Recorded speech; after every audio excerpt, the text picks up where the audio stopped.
गोरी तोर नखरा दिल्ला घायल कर दे, तोर एक मुस्कान दुनिया रोशन कर दे।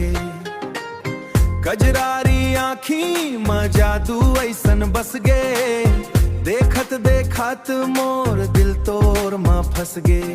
मटक मटक के जब तय चलते चांद घलो तोला देख मुस्काथे, तोर बात में ऐसन मिठा से सुन के मन मोर बहक जाते। हाय रे गोरी तय मोर वाइफ वाली फीलिंग, दिन रात तोरे नाम के हीलिंग।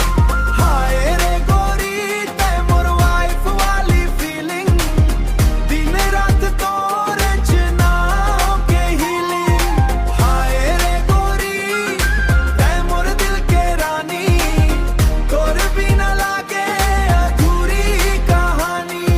चूड़ी के छन छन पायल के रुंझुन, सुन के बढ़ते दिल के धड़कन। तोर संग बिताए हर एक पल लागे जैसे सपना के आंगन। सादा रेखस फिर लगत हस स्टार, तोर खातिर दिल होगे बेकरार। ना सोना चाही ना चांदी चाही, बस तोर संग संग रहना हर बार। गांव के गली ले शहर के चौक, तो रूप के चलते शोर। जी हाँ तय जाथस बाहर आ जाते, तोरे आगे फीका हर एक ठौर। हाय रे गोरी तय मोर वाइफ वाली फीलिंग, दिन रात तोरे नाम के हीलिंग। हाय रे गोरी तय मोर वाइफ वाली फीलिंग, तोर बिना लागे अधूरी कहानी।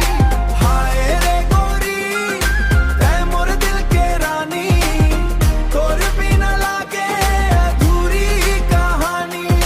रूप तोर बिहान के लाली, बात तोरे अम्बर के प्याली। तोर खातिर गावत हूँ ये गाना, तैच मोर सपना तैच मोर कहानी।